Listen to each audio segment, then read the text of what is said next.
का हम एक चैप्टर पढ़ रहे थे बच्चे, करंट इलेक्ट्रिसिटी, और करंट इलेक्ट्रिसिटी के अंदर हमने एक रिलेशन ड्राइव किया था और हमने लास्ट आर्टिकल के अंदर हम ड्रिफ्ट वेलोसिटी के बारे में पढ़ रहे थे। ड्रिफ्ट वेलोसिटी के बारे में हमने ड्राइव किया था एक रिलेशन I = NEA/VD। अगर मैं यहाँ पे बात करूं तो यहाँ N होते हैं free number of electrons, E charge on an electron, A area of the cross section of conductor, area of cross section of conductor, and VD is your drift velocity। drift velocity क्या होती है बच्चे? drift velocity वो velocity होती है बच्चे जिसके साथ on an average एक इलेक्ट्रॉन एक एंड से दूसरे एंड की तरफ मूव करता है, that is known as drift velocity। आज हमें एक बहुत इंपॉर्टेंट रिलेशन ड्राइव करना है, that is relation between electric current and drift velocity. कि ड्रिफ्ट वेलोसिटी और करंट के बीच में हमें एक रिलेशन को ड्राइव करना है। फॉर दैट हमने क्या किया कि हमने एक कंडक्टर को अज्यूम किया, एक कंडक्टर को लिया, अज्यूम तो क्या किया, लिया हमने कंडक्टर लिया जिसकी लेंथ कितनी है बच्चे, L, area of cross section कितना है, A, और उसके अक्रॉस हमने एक V वोल्टेज अप्लाई की। क्योंकि हमें ये पता है बच्चे कि अगर हम बैटरी अप्लाई नहीं करेंगे तो कोई भी इनके जब इसके दो एंड्स के बीच में पोटेंशियल डिफरेंस नहीं होगा, पोटेंशियल डिफरेंस अगर नहीं होगा बच्चे तो जो इलेक्ट्रॉन्स होते हैं वो एक एंड से दूसरे एंड की तरफ मूव नहीं कर सकते, वो जिगजैग पाथ को फॉलो करते हैं। इन दैट सिचुएशन ये जिगजैग पाथ को फॉलो करते रहेंगे और कभी भी दूसरे एंड की तरफ नहीं पहुंचते हैं। ठीक है, तो उस चीज को इस एंड से इस एंड तक पहुंचाने के लिए हम उसके ऊपर एक इलेक्ट्रिक फील्ड अप्लाई करते हैं, एक बैटरी अप्लाई करते हैं जिसकी वजह से एक इलेक्ट्रिक फील्ड बन जाएगा, and due to that electric field electrons जो है पर्टिकुलर डायरेक्शन के अंदर मूव करना स्टार्ट कर देते हैं। दूसरी इंपॉर्टेंट चीज मैंने लास्ट लेक्चर में ये भी बताया था कि अब इलेक्ट्रिक फील्ड अप्लाई करते ही या बैटरी अप्लाई करते ही सारे के सारे एकदम से मूव नहीं करते, कोलिजन्स फिर भी होती हैं, कोलिजन्स ऑन एन एवरेज फिर भी होती हैं, लाइक कोलिजन होने से इधर आएगा, बट धीरे धीरे कुछ ना कुछ आगे जरूर मूव करता जाएगा। हर बार कोलिजन्स होंगे बार बार, बट ऑन एन एवरेज ये थोड़ा थोड़ा जो है वो आगे की तरफ बढ़ता चला जाएगा। ठीक है मुझे, तो अब मैं इसको रब कर रहा हूं, ठीक है। अब हम बात करते हैं आगे, तो इलेक्ट्रिक फील्ड सबसे पहले अगर हम बात करें कि इसके अंदर कितना इलेक्ट्रिक फील्ड जो है वो सेटअप हो गया, तो ये एक रिलेशन होता है, हमने फर्स्ट चैप्टर के अंदर, सॉरी सेकंड चैप्टर के अंदर फर्स्ट यूनिट के अंदर पढ़ा था, E = -dV/dx की इलेक्ट्रिक फील्ड पोटेंशियल और लेंथ के बीच में रिलेशन होता है। उसी के हिसाब से हमारे पास ये आ गया E = V/L। ठीक है, क्योंकि L लेंथ है तो इन दो एंड्स के बीच में L लेंथ है, उसकी वजह से इलेक्ट्रिक फील्ड सेटअप हो गया, दैट इज V/L। ठीक है बच्चे, अब हमें निकालना क्या है बच्चे, हमें करंट और ड्रिफ्ट वेलोसिटी के बीच में रिलेशन निकालना है। तो हम स्टार्ट करते हैं, तो हम सबसे पहले कोशिश करते हैं कि इसके अंदर करंट कितना फ्लो करेगा। अब इसके अंदर क्या चीज है बच्चे, ये जो इलेक्ट्रॉन्स है, क्योंकि ये पॉजिटिव एंड है और ये नेगेटिव एंड हो गया, तो इलेक्ट्रॉन्स जो है जिनके ऊपर नेगेटिव चार्ज है वो पॉजिटिव एंड की तरफ भागेंगे, तो इलेक्ट्रॉन इस तरफ आएंगे और करंट उससे अपोजिट। अगर मैं बात करूं कन्वेंशनल करंट की, तो वो इलेक्ट्रॉनिक करंट की या इलेक्ट्रॉन्स जिस तरफ चलते हैं उससे अपोजिट होता है, तो ये हमारा कन्वेंशनल करंट है। और मगर इलेक्ट्रॉनिक करंट को दिखाना चाहूं तो वो इसी तरफ हो जाएगा कि जिस तरफ इलेक्ट्रॉन चलते हैं उस तरफ हमारा इलेक्ट्रॉनिक करंट होगा, इलेक्ट्रॉनिक करंट जिस तरफ हमारे इलेक्ट्रॉन्स चलते हैं। ठीक है, तो करंट I = Q/T। अब हमें सबसे पहले ये चीज देखना है बच्चे कि इस केस के अंदर टोटल चार्ज कितना है और टाइम कितना लगेगा एक इलेक्ट्रॉन को यहां से यहां पहुंचने में। तो सबसे पहले हम चार्ज कैलकुलेट करने की कोशिश करते हैं कि इस कंडक्टर के अंदर टोटल चार्ज है कितना। तो हमारा यहाँ पे नॉर्मल में बात करूं कंडक्टर्स की, तो कंडक्टर्स के अंदर जो चार्ज कैरियर्स है वो कौन है बच्चे, इलेक्ट्रॉन्स। तो सबसे पहले हमें ये चीज देखना जरूरी है कि इसके अंदर कितने नंबर ऑफ इलेक्ट्रॉन्स है। ठीक है, तो यहाँ पे हमने चीज अज्यूम किया कि let n be the free number of electrons पर यूनिट वॉल्यूम, कि इस कंडक्टर के पर यूनिट वॉल्यूम के अंदर n नंबर ऑफ इलेक्ट्रॉन्स है। ठीक है, तो सबसे पहले चीज देखते हैं इसका वॉल्यूम कितना हुआ। वॉल्यूम होता है एरिया इंटू लेंथ, तो वो हो गया volume is area into length. ठीक है, ये वॉल्यूम हो गया। और टोटल नंबर ऑफ इलेक्ट्रॉन्स कैसे निकालेंगे बच्चे, एरिया इंटू पर यूनिट वॉल्यूम कितने इलेक्ट्रॉन्स है n, तो ये बन जाएगा NaL। This is the total number of electrons, क्योंकि ये इलेक्ट्रॉन्स थे पर यूनिट वॉल्यूम, तो total number of electrons will be NaL। ठीक है बच्चे, NaL ये खत्म हुआ है यहाँ पे NaL। अब मैं बात कर रहा हूं हमें ओवरऑल क्या चाहिए था, चार्ज। तो चार्ज के लिए हमें यह पता लग गया कि भाई टोटल नंबर ऑफ इलेक्ट्रॉन्स कितने हैं, NaL। तो अब हम इसे एक इलेक्ट्रॉन के ऊपर चार्ज कितना होता है, E, एक इलेक्ट्रॉन के ऊपर इतना चार्ज है, और टोटल नंबर ऑफ इलेक्ट्रॉन्स हमारे पास कितने बचे, NaL। तो दोनों को जो मल्टीप्लाई कर देंगे तो हमारे पास क्या आ जाएगा, टोटल चार्ज। तो total charge inside conductor is equal to, ये हमारे टोटल नंबर ऑफ इलेक्ट्रॉन्स हो गए, E is the charge on an electron. This is the total charge on an conductor. किस कंडक्टर के ऊपर टोटल चार्ज कितना है, इनसाइड द कंडक्टर कितना चार्ज है, दैट इज NeL।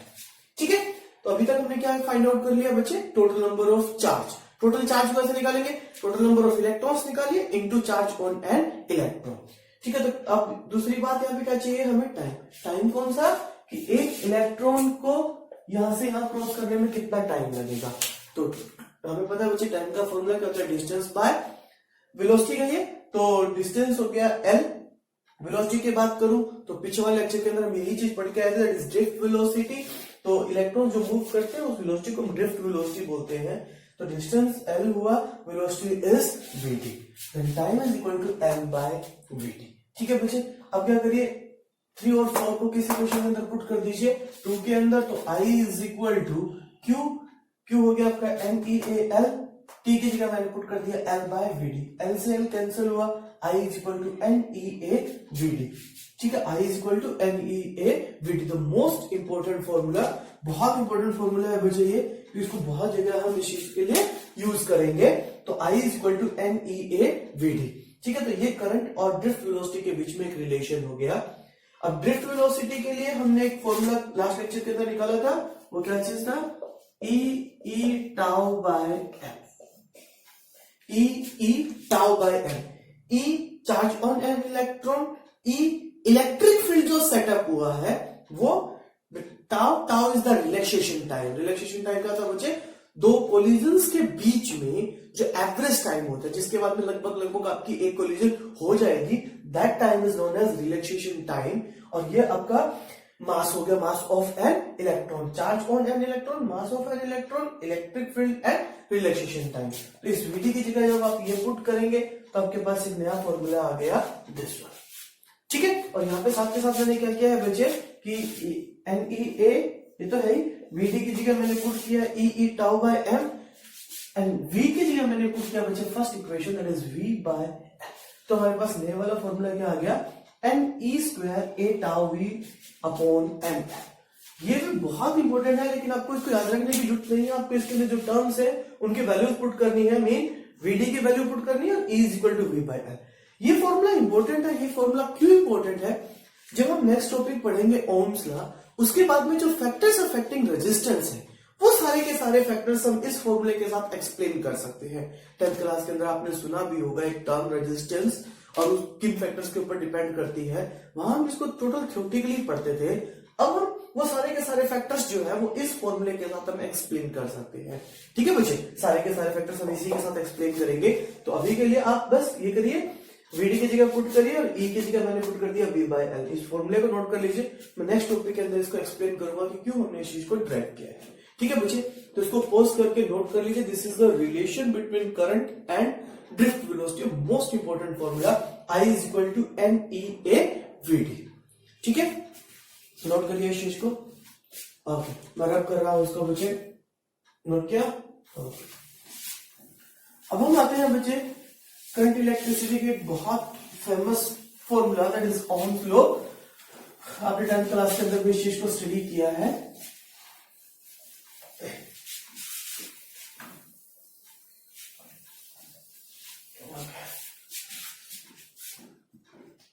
हम बात कर रहे हैं बच्चे ओम्स लॉ।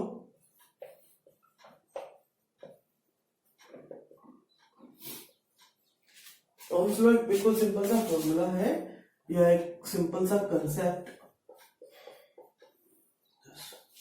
ओम्स लॉ क्या कहता है बच्चे, एक बहुत सिंपल सी लैंग्वेज में बहुत सिंपल सी बात बोलता है कि अगर ये आपके पास कोई भी कंडक्टर है, ये कंडक्टर के दो एंड्स हैं, तो अकॉर्डिंग टू ओम्स कि इन दो एंड्स के बीच में जितना ज्यादा पोटेंशियल डिफरेंस होगा, जो इस सर्किट के अंदर जो करंट फ्लो करेगा वो उतना ही ज्यादा होगा। आपको ये बात पता होगा बच्चे कि करंट को फ्लो होने के लिए दो चीजों का होना जरूरी है। ठीक है, अगर ये दो कंडीशंस नहीं होती तो कभी भी करंट फ्लो नहीं करेगा। First, circuit should be close. Circuit पहली बात तो कंप्लीट होना ही चाहिए। ठीक है, दूसरी कंडीशन क्या होता है बच्चे कि उसके दो एंड्स के बीच में there should be a potential difference, कि अगर पोटेंशियल डिफरेंस नहीं होगा तब भी करंट फ्लो नहीं करेगा। तो याद रखिए इस चीज को कि करंट को फ्लो होने के लिए दो कंडीशन का होना जरूरी होता है, एक पोटेंशियल डिफरेंस और दूसरा सर्किट शुड बी क्लोज्ड। तो ओम्स ने क्या ऑब्जर्व किया कि जब इन दोनों एंड्स के बीच में जैसे जैसे हम पोटेंशियल की वैल्यू को बढ़ाएंगे करंट की वैल्यू बढ़ती चली जाती है।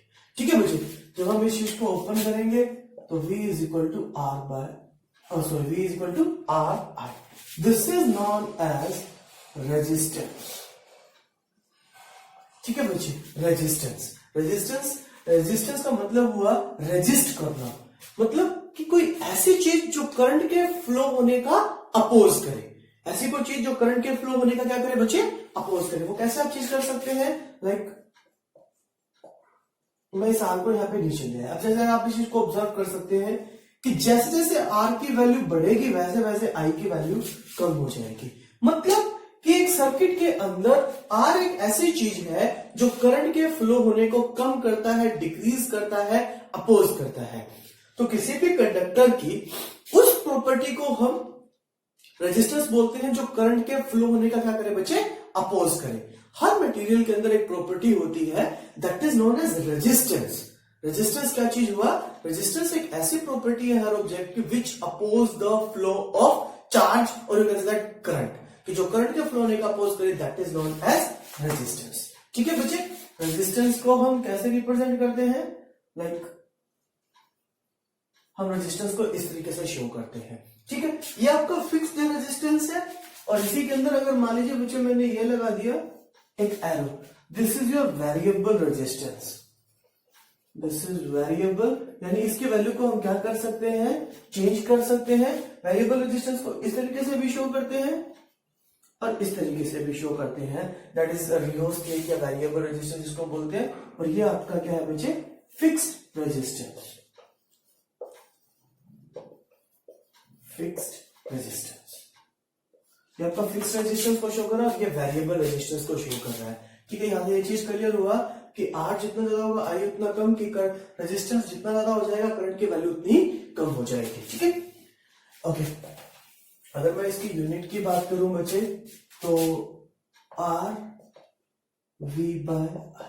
ठीक है, रेजिस्टेंस की जो यूनिट होती है बच्चे वो क्या होती है, रेजिस्टेंस की जो यूनिट होती है वो होती है ओहम। आपको पता होगा रेजिस्टेंस ओहम, ये सिंबल होता है। कैसे इस चीज को करते हैं, this is volt, this is ampere. ठीक है, क्योंकि वोल्ट पोटेंशियल की यूनिट आती है बच्चे वोल्ट और करंट की ऐसा यूनिट क्या होती है, एम्पियर। ठीक है, हम कब कहेंगे कि 1 ओहम का रेजिस्टेंस है, कि जब कोई भी कंडक्टर के एंड्स के बीच में there is a potential difference of 1 volt and there is a current of 1 ampere, then we will say that there is a resistance of 1 ohm. 1 ohm resistance कब है, जब एंड्स के बीच में 1 वोल्ट का पोटेंशियल डिफरेंस हो and there is a current of 1 ampere, then we will say that there is a resistance of 1 ohm. ठीक है बच्चे, ये इसका सिंबल हुए। ठीक है, हम इस चीज को कैसे जनरली कैलकुलेट करते हैं, हमारे लैब वर्क के अंदर भी हमारे पास रेजिस्टेंस हमें कैलकुलेट करना होता है। तो हम जनरली ओम्स लॉ से इसको कैसे कैलकुलेट करते हैं, उसके लिए एक हम सेटअप करते हैं। और सिंपल सा सेटअप है बच्चे कि अगर मान लीजिए इस तरीके से हमने मान लीजिए कोई भी बैटरी लगाई, यहां हमने कोई भी एक वायर है जिसके अंदर हमें रेजिस्टेंस मान लीजिए फाइंड आउट करना होता है। ठीक है, हम इसके दोनों एंड्स के बीच में एक पोटेंशियल को मेजर करने के लिए क्या लगाते हैं बच्चे, वोल्टमीटर। वोल्टमीटर को हम हमेशा पैरेलल के अंदर लगाते हैं बच्चे।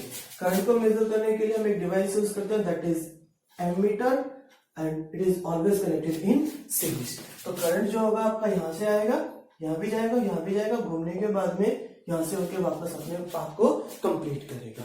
ठीक है, तो एक सिंपल सा सेटअप बनाते हैं और यहां से हम दो चीजें ऑब्जर्व करते हैं बच्चे, एक V और एक I।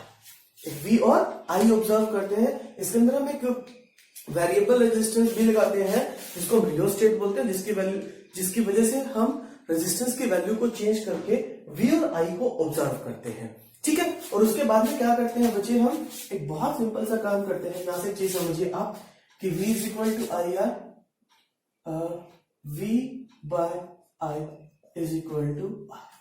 मतलब कि after that you can draw a graph between potential and current. Potential और करंट के बीच में अगर आप ग्राफ बनाएंगे, दोनों कैसे हैं बच्चे, डायरेक्टली प्रोपोर्शनल।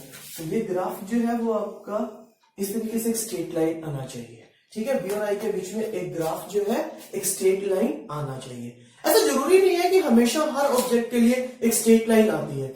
ऐसे ऑब्जेक्ट्स जो ओम्स लॉ को ओबे करते हैं उनके अंदर ये ग्राफ जो होता है आपका स्ट्रेट लाइन आता है। हमारे पास ऐसे भी डिवाइसेस हैं बच्चे, जैसे सेमीकंडक्टर के अंदर पीएन जंक्शन हुआ जिसके अंदर इस तरह का ग्राफ नहीं आता, वो अलग ही तरह का कर्व शो करते हैं वी और आई के बीच में।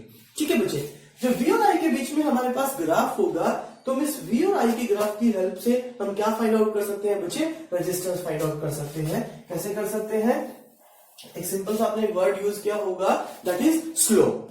कि जब हम वी आई ग्राफ का हम क्या फाइंड आउट करेंगे बच्चे, स्लोप। स्लोप कैसे फाइंड आउट करेंगे बच्चे, उसके लिए आप कोई भी एक पॉइंट पर देख लीजिए।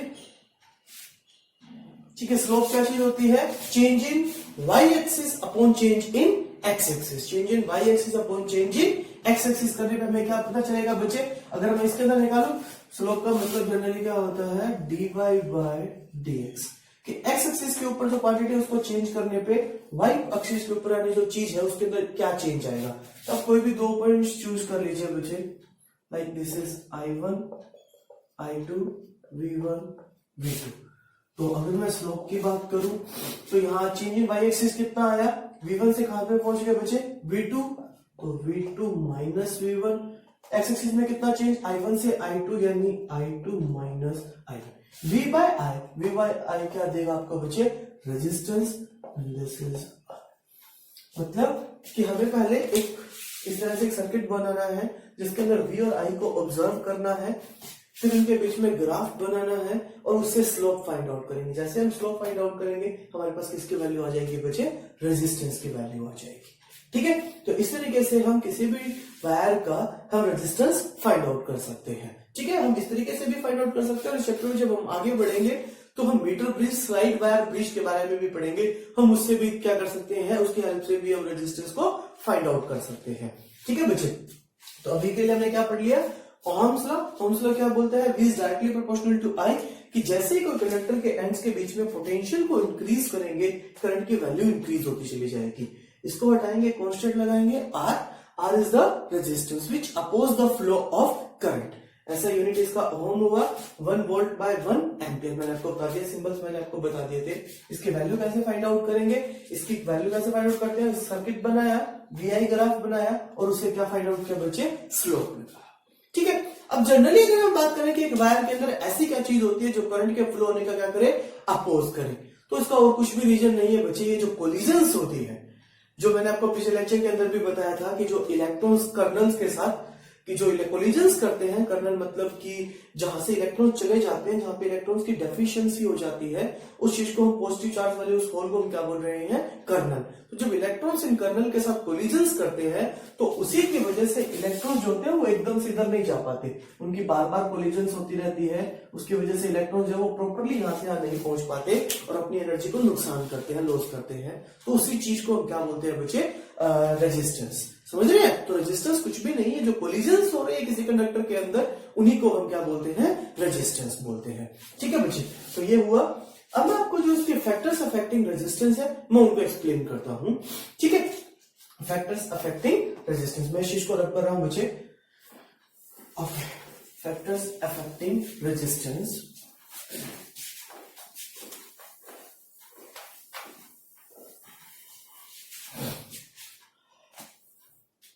ठीक है, कि अगर मैं बात करूं बच्चे कि हम रेजिस्टेंस 4 फैक्टर्स के ऊपर डिपेंड, रेजिस्टेंस जो है वो 4 फैक्टर्स के ऊपर डिपेंड करता है। मैं इस चीज को क्लियर कर देता हूं।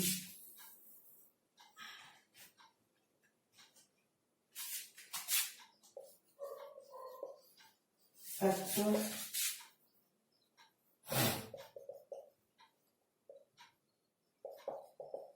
Affecting resistance. रेजिस्टेंस को 4 फैक्टर्स इफेक्ट करते हैं. First one is the length, second one is the area, third nature of the material, fourth is the temperature. ठीक है. पहली बात तो ये कि कोई बच्चा ये ना समझ ले कि V is directly proportional to I, V is equal to R, R is equal to V by I. कि रेजिस्टेंस के फॉर्मूले के अंदर दो चीजें हैं V और I, तो यही इसके इफेक्ट करेंगे. नहीं, ऐसा कभी भी नहीं होगा कि रेजिस्टेंस इनके ऊपर. ये ध्यान रखिएगा कि रेजिस्टेंस जो है वो इनके ऊपर डिपेंड नहीं करता. रेजिस्टेंस जो है वो अपनी कॉन्फ़िगरेशन, अपनी शेप और उसका जो किन चीजों से वो बना है, उन सब चीजों के ऊपर, वो किस टेम्परेचर के ऊपर वर्क कर रहा है, इन सब चीजों के ऊपर डिपेंड करता है, ना कि इस फॉर्मूले के अंदर जो चीजें आ रही है उसके ऊपर. ठीक है बच्चे, मैं इस चीज को एक बार रब कर रहा हूं. अब मैं इस चीज को जो हमने लास्ट आर्टिकल के अंदर, वो आर्टिकल क्या था बच्चे कि I is equal to NEA/VD. NEA/VD एक बार चेक कर लेता हूँ मुझे कैमरा वर्किंग में है या नहीं. Okay, I is equal to NEA/VD. ठीक है, तो I is equal to NEA/VD की जगह मैंने आपको क्या बताया, EE tau by M, EE tau by M. तो I is equal to NE square A tau by M into E. ठीक है बच्चे, E की जगह हम क्या पुट कर सकते हैं, लास्ट आर्टिकल के अंदर हमने किया था इस चीज को, by M, that is E की जगह मैंने लिख दिया V बाय. ठीक है बच्चे, मैं इसे ओम्स लॉ वेरीफाई करने की कोशिश कर रहा हूं. वो क्या चीज था, V is equal to I R. ठीक है, तो यहां से जब आप इस चीज को करेंगे, मान लीजिए मैंने इसको कर लिया V by I is equal to R. ठीक है, यहां से भी इसी तरह से कुछ कोशिश करिए कि आप एक तरफ V बाय I कर सके. तो I को मैं इधर ले जाता हूं और बाकी सब टर्म को दूसरी तरफ, that is ML/NE square A tau is equal to V by I. ML/NE square A tau is equal to V by I. ठीक है, अब आप इन दोनों इक्वेशंस को कंपेयर करिए. इन दोनों इक्वेशंस को जैसे ही आप कंपेयर करेंगे तो आपको समझ में आएगा कि V बाय I जब ये वाली साइड इक्वल हो, दूसरे वाली साइड भी इक्वल होगी. ओवरऑल हमारा रेजिस्टेंस क्या आ जाएगा, ML/NE स्क्वायर A टाउ.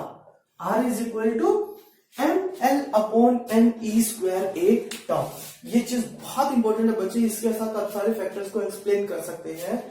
तो हमारे पास, मैं इस चीज को एक बार ध्यान लिख लेता हूं कि R is equal to ML/NE square A tau. क्या क्या बच्चे, ये सिंपल, हम पिछले आई रिलेशन हमने आज ड्राइव किया था स्टार्टिंग में ही. I is equal to NA/VD, VD की जगह मैंने ये पुट किया, E is equal to V by L. Solve करते करते मैं यहाँ गया, मैं इसको कंपेयर कर रहा था ओम्स लॉ से. तो यहां से हमारे पास R की वैल्यू आ गई ML/NE स्क्वायर A टाउ. ठीक है बच्चे, मैं इस चीज को रब कर रहा हूं. यहाँ आई थिंक सबका मीनिंग आपको पता होगा कि R जो रेजिस्टेंस हुआ, M जो है that is mass of electron. This is mass of electron, length of conductor and number of free electrons पर unit volume. Number of free electrons पर unit volume. E charge on an electron. A area of cross section. Tau is the relaxation time. Tau is the relaxation time. ठीक है, अब यहां से एक एक करके आप फैक्टर्स को समझिए. अगर मैं बात करूं सबसे पहले mass of an electron fix, तो हमारा रेजिस्टेंस मास के ऊपर डिपेंड नहीं करेगा. ठीक है, मास ऑफ इलेक्ट्रॉन जो है आपका फिक्स हुआ, तो इसको छोड़ दिया. दूसरा फैक्टर M, पहले अगर मैं इसकी बात करूं, हमारा पहला फैक्टर यहां से क्या आ गया, resistance is directly proportional to length. कि रेजिस्टेंस किसी भी कंडक्टर की जितनी ज्यादा लेंथ होगी, रेजिस्टेंस उतना ज्यादा. ये चीज हम वैसे भी समझ सकते हैं कि मैंने आपको क्या बताया था, रेजिस्टेंस का मतलब क्या होता है मुझे, कोलिजन. ठीक है, अब मान लीजिए कि आपके पास दो कंडक्टर है, एक ये कंडक्टर है और एक इसी क्रॉस सेक्शन का ये है. अगर हम इलेक्ट्रॉन्स एक तो इसको क्रॉस करें और इसको क्रॉस करें, अब किसके अंदर कोलिजन के चांस ज्यादा है, ऑब्वियसली जब इसको ज्यादा चलना पड़ेगा तो कोलिजन के चांसेस भी क्या होंगे उसके ज्यादा। समझ रहे हैं चीज को बच्चे? तो यहाँ पे ज्यादा क्रॉस करना पड़ेगा तो उसके जो कोलिजन होने के जो टकराने के चांसेस है वो भी क्या होंगे उतने ही ज्यादा। ठीक है, तो resistance is directly proportional to length, कि जैसे जैसे कंडक्टर की लेंथ बढ़ेगी रेजिस्टेंस उतना ज्यादा बढ़ जाएगा। ठीक है, दूसरा फैक्टर अगर मैं बात करूं यहां से, आप इसके ऊपर आ जाइए एरिया के ऊपर। ठीक है, दूसरा resistance is directly proportional to the area of cross section. मतलब कि एरिया ऑफ क्रॉस सेक्शन का मतलब है कि कोई भी वायर आपका थिक है या थिन है, एरिया जितना ज्यादा होगा रेजिस्टेंस उतना कम, एरिया जितना ज्यादा रेजिस्टेंस उतना कम। तो अब अगर आप ध्यान से ध्यान देंगे तो अगर मान लीजिए आपके पास दो कंडक्टर है, एक ये कंडक्टर है और एक ये कंडक्टर है, ठीक है, ऑफ द सेम लेंथ। ठीक है, तो अब अगर हम यहां से अगर इलेक्ट्रॉन्स क्रॉस कर रहे होंगे, जब चलने के लिए ये पाथ जो है वो कम होगा तो वहां कोलिजन होने के चांसेस ज्यादा होंगे। अब यहाँ पे ये पाथ ज्यादा अवेलेबल है तो यहाँ कोलिजन के चांस क्या होंगे? कम। सीधी सीधी बात है बच्चे, कोई भी दो गलियां हैं अगर आपको निकलना पड़े तो अगर कम जो थिन जो मतलब आपकी जो गली होगी उसमें टकराने के चांसेस क्या होंगे? ज्यादा। तो इसी टाइम पे क्या चीज हुआ कि इलेक्ट्रॉन्स को चलने के लिए दो रास्ते हैं, एक थोड़ा सा नैरो है और एक ही जो है वो थोड़ा सा थिक है। तो जब इसके अंदर चलेंगे तो कोलिजन्स क्या होंगी? कम। अगर कोलिजन्स अगर कम मतलब रेजिस्टेंस क्या होगा आपका? कम। तो रेजिस्टेंस जो होगा एरिया ऑफ क्रॉस सेक्शन के क्या होगा? Inversely proportional. ठीक है बच्चे, दो फैक्टर्स। तीसरे फैक्टर के ऊपर आते हैं बच्चे, that is nature of the material. Nature of the material का मतलब है कि उस मटेरियल के अंदर फ्री नंबर ऑफ इलेक्ट्रॉन्स कितने हैं, either it is conductor, semiconductor और इंसुलेटर। ठीक है, तो ये चीज डिपेंड करती है किसके ऊपर? N, that is free number of electrons. ठीक है, और free number of electrons. Third factor की बात कर रहा हूं मैं, दिस थर्ड फैक्टर एन जो है वो किसके ऊपर भी डिपेंड कर रहा है? एन के ऊपर। अब सीधी बात है, अगर मैं बात करूं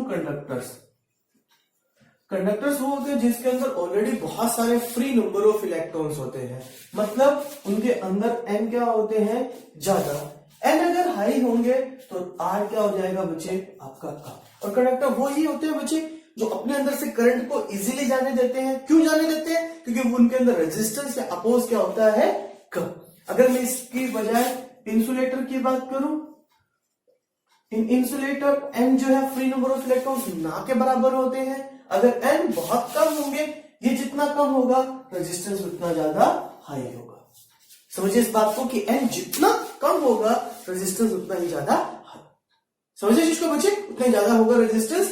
तो इंसुलेटर के केस के अंदर N number of free electrons जो होते हैं वो बहुत कम और उसका अपोज उतना ही ज्यादा। अपोज जितना ज्यादा करंट उतना कम। ठीक है बच्चे, तो तीन फैक्टर। Fourth factor temperature. इस चीज को ध्यान से सुनिएगा।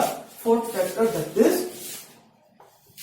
टेम्परेचर। अब मैं इस चीज को थोड़ा सा समझाने की कोशिश करता हूं कि अगर टेम्परेचर हम बढ़ा रहे हैं, मान लीजिए कि हम टेम्परेचर को इंक्रीज कर रहे हैं।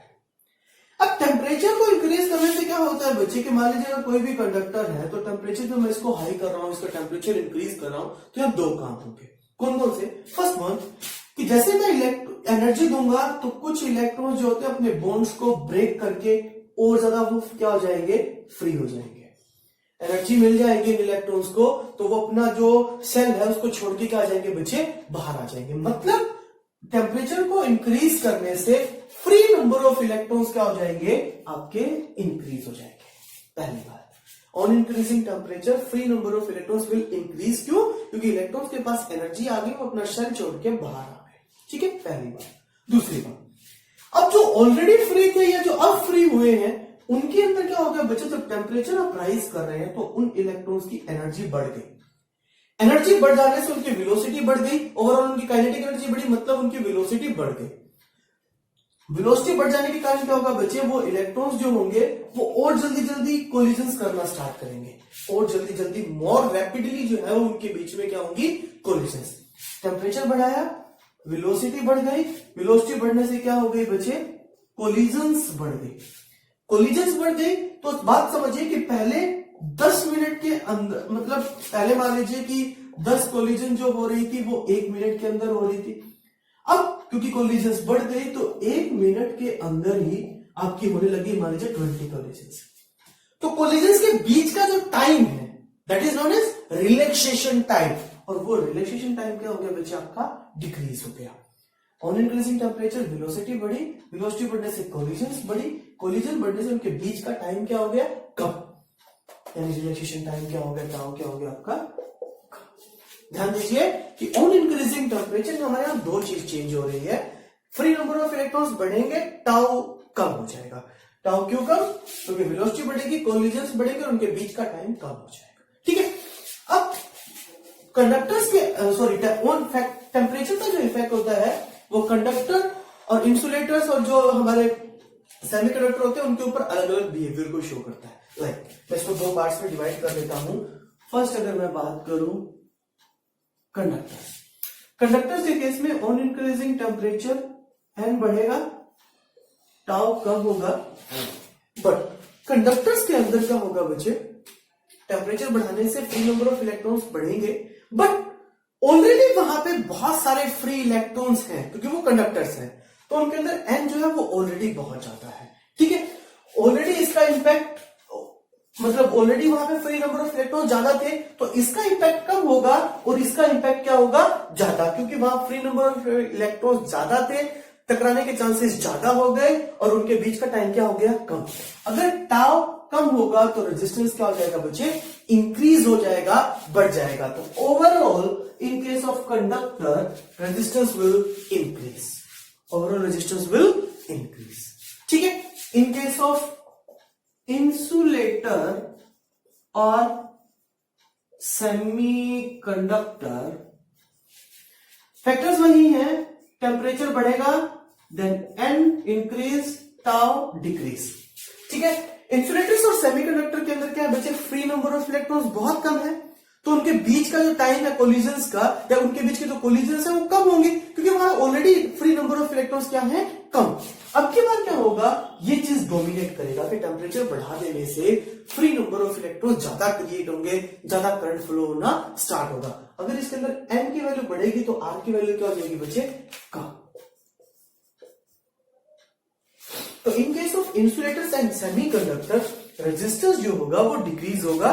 क्यों, क्योंकि यहाँ पे फ्री नंबर ऑफ इलेक्ट्रॉन्स का इंपैक्ट जो होगा वो ज्यादा होगा, वो ज्यादा डोमिनेटिंग नेचर में होगा, तो एन की वैल्यू अगर बढ़ेगी तो आर की वैल्यू क्या हो जाएगी कम। तो इस तरीके से जो हमने 10th क्लास के अंदर सिंपल इनको थ्योरेटिकली पढ़ते थे, अब हम इस एक फॉर्मूले की हेल्प से हम चारों के चारों चीजें क्या कर सकते हैं, ड्राइव कर सकते हैं। Resistance directly proportional to length and mass of electrons वो क्या चीज था मुझे, constant. Charge on an electron constant, तो हम इस चीज को नहीं छेड़ते। एल लेंथ के डायरेक्टली प्रोपोर्शनल रेजिस्टेंस, लेंथ बढ़ेगी रेजिस्टेंस बढ़ जाएगा। Resistance is inversely proportional to the area of cross section, area कम हो जाएगा। Third, n is the free number of electrons, कि आपका मटेरियल कौन सा है, कंडक्टर्स है तो एन ज्यादा होंगे, एन अगर ज्यादा होंगे तो रेजिस्टेंस कम हो जाएगा। अगर मैं बात करूं इंसुलेटर की, तो इंसुलेटर के अंदर एन की वैल्यू बहुत कम होती है, जब एन कम होगा तो आर की वैल्यू ज्यादा। Fourth factor that is temperature, on increasing temperature दो फैक्टर्स हो रहे हैं, एन बढ़ेंगे टाउ घटेगा। ठीक है, क्यों बढ़ेगा, क्योंकि फ्री नंबर ऑफ इलेक्ट्रॉन्स को एनर्जी मिलेगी और अपना सेल छोड़ के बाहर आ जाएंगे। ये क्यों होगा, क्योंकि वेलोसिटी बढ़ेगी, कोलिजन्स बढ़ेगी, उनके बीच का टाइम कम हो जाएगा। इन केस ऑफ कंडक्टर ये जो चीज होगी वो डोमिनेटिंग होगी टाउ, अगर टाउ कम होगा तो आर बढ़ जाएगा। और in case of insulators and semiconductor N जो होगा वो डोमिनेटिंग होगा, एन अगर बढ़ जाएगा तो आर की वैल्यू क्या हो जाएगी बच्चे, कम। तो एक बार इन सारे फैक्टर्स को नोट कर लीजिए। ओके, अब हम एक नई टर्म पढ़ते हैं बच्चे, दैट इज रेजिस्टिविटी। रेजिस्टिविटी क्या होता है कि हमने अभी दो फैक्टर्स पढ़े थे कि रेजिस्टेंस एक किसके ऊपर डिपेंड कर रहा है, हम चार फैक्टर पढ़े थे, लेकिन मेन जो होगा एक हमारा resistance is directly proportional to length, resistance is inversely proportional to the area of cross section.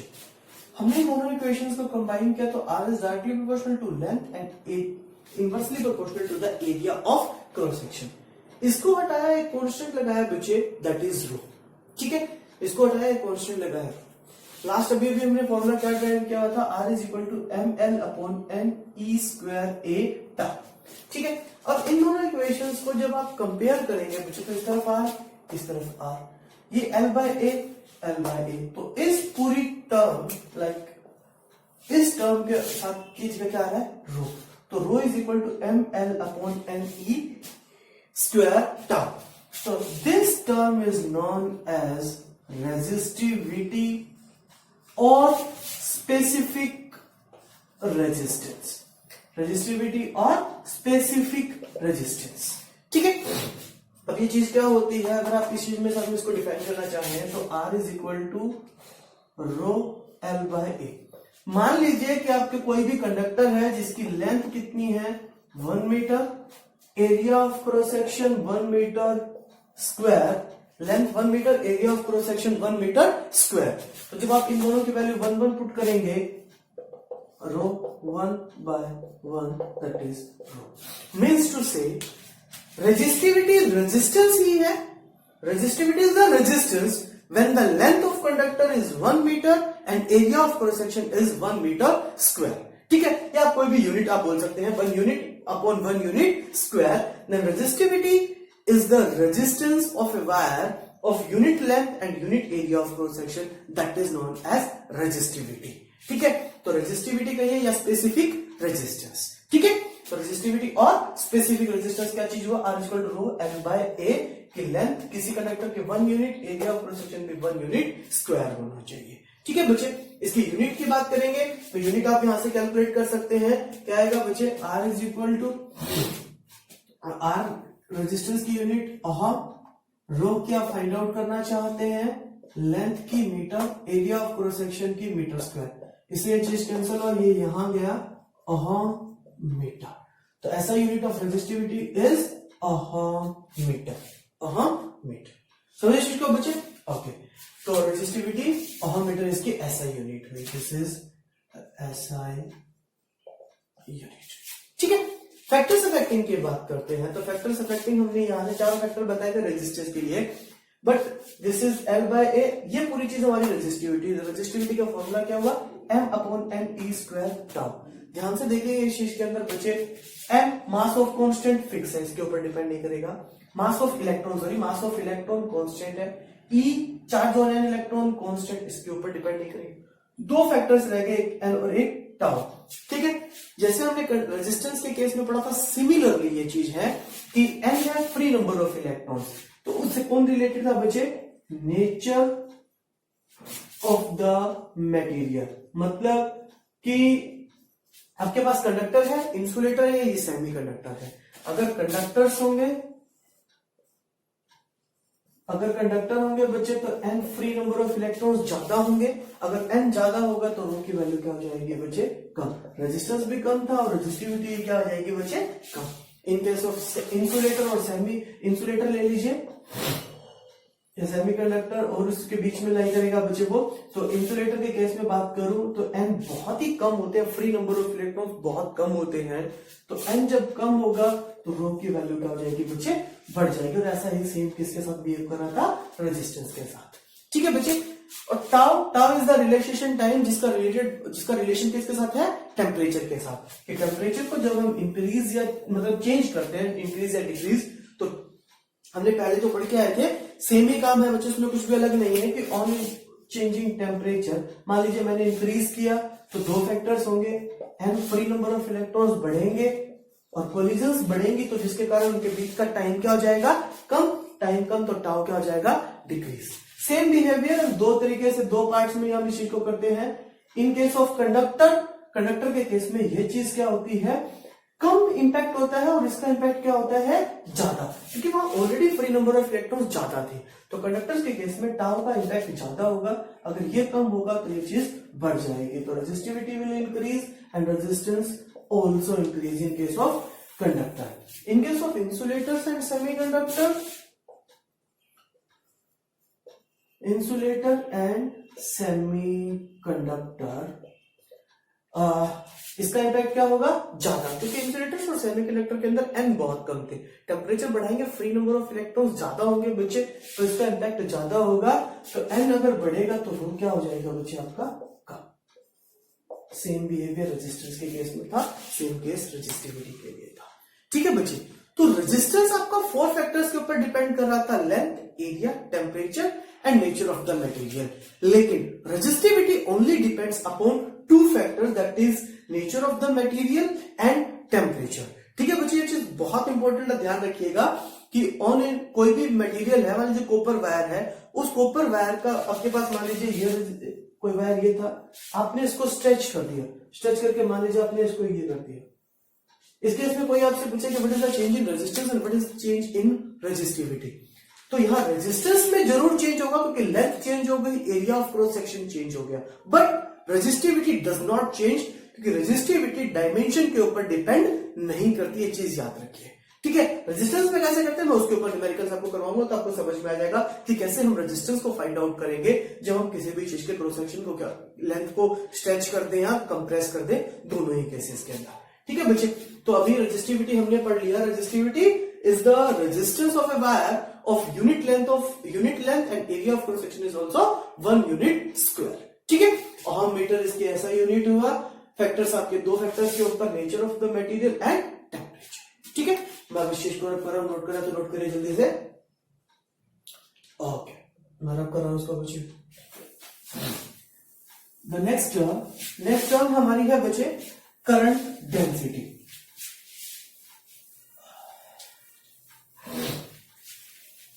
Current density, अब वो क्या रहा है बच्चे, करंट डेंसिटी, आप सिंपल डेंसिटी पढ़ते हैं वो क्या चीज था, मास बाय वॉल्यूम। इस तरीके से अगर हम बात करें करंट डेंसिटी क्या है कि करंट किसी भी कंडक्टर के क्रॉस सेक्शन में से, मान लीजिए ये आपके पास कोई कंडक्टर है और इसमें से करंट पास कर रहा है, तो इसके किसी भी क्रॉस सेक्शन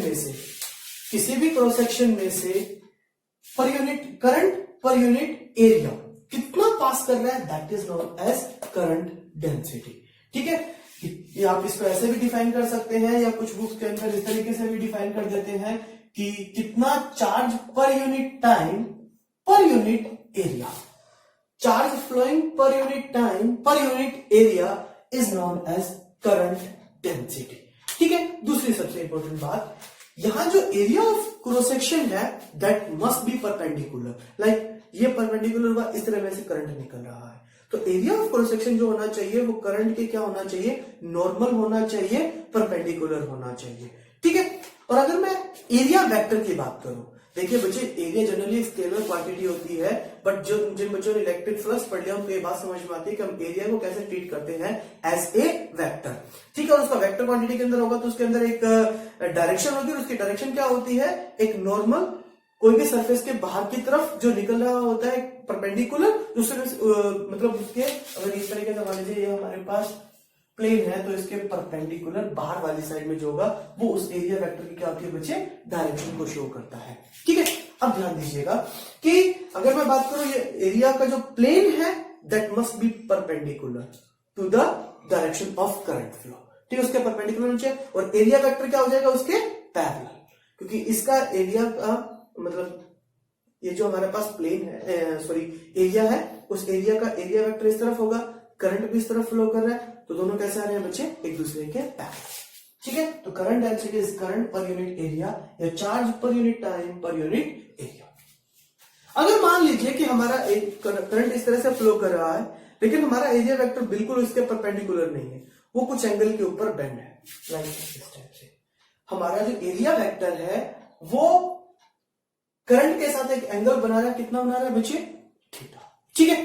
तो उस केस के अंदर हमें क्या करना है बच्चे, हमें जो करंट एरिया का जो मतलब पार्ट लेना है वो कौन क्या होना चाहिए, वो करंट की डायरेक्शन में होना चाहिए।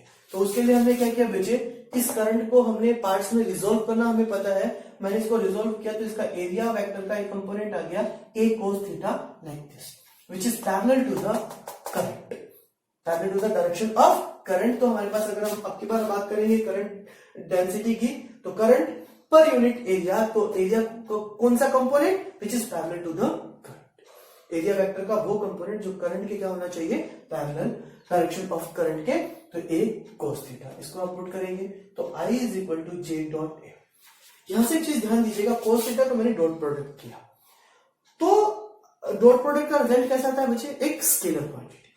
अब करंट क्या होता है बच्चे, करंट एक स्केलर क्वांटिटी होती है, ठीक है, current is a scalar quantity, but आपका एरिया वेक्टर क्वांटिटी है, और जो करंट डेंसिटी जिसकी हम बात कर रहे हैं ये भी क्या चीज है, ये भी आपकी एक वेक्टर क्वांटिटी। करंट एक स्केलर क्वांटिटी है but current density is a vector quantity, याद रखिएगा इस बात को, current density is a vector quantity. ठीक है, आप इसकी यूनिट की बात करेंगे तो इसकी यूनिट क्या होती है बच्चे, करंट की एम्पियर और लेंथ की एरिया की होती है बच्चे मीटर स्क्वायर। तो ये क्या हो जाएगा, ampere per metre square, this is SI unit. ठीक है, आप इसका डायमेंशनल फॉर्मूला भी कैलकुलेट कर सकते हैं। करंट के लिए जनरली हम लिखते हैं एम्पियर और एरिया का होता है बच्चे मीटर, मीटर का क्या होता है लेंथ, तो वो हो जाएगा -2, दिस इज डायमेंशनल फॉर्मूला। ठीक है, और यहाँ पे ये हुआ I is equal to J dot I, ये दो वेक्टर क्वांटिटीज मिलकर इनकी डॉट प्रोडक्ट होगी तो रिजल्ट कैसा आएगा आपका, एक स्केलर क्वांटिटी आएगा। तो अगर ये वेक्टर क्वांटिटी है तो इसकी डायरेक्शन क्या होगी, तो करंट डेंसिटी की जो डायरेक्शन होती है, जिस तरफ आपका पॉजिटिव चार्ज मूव कर रहा होता है वही आपकी करंट डेंसिटी की डायरेक्शन होती है बच्चे। यानी इलेक्ट्रॉन्स जिस तरफ चलते हैं उससे अपोजिट या पॉजिटिव चार्ज कह सकते हो। तो सिंपली जो हमारा करंट जिसको हम कन्वेंशनल करंट बोलते हैं वही करंट डेंसिटी की डायरेक्शन भी होता है। ठीक है बच्चे, current density, current per unit area. तो आज का लेक्चर हम यही समाप्त करते हैं बच्चे, और स्टडी करते रहिए। जिन बच्चों ने चैनल को लाइक नहीं किया है और सब्सक्राइब नहीं किया है तो सब्सक्राइब करिए। ठीक है, आपके डाउट जो है वो कमेंट सेक्शन में डाल दीजिएगा। Please subscribe the channel. Thank you.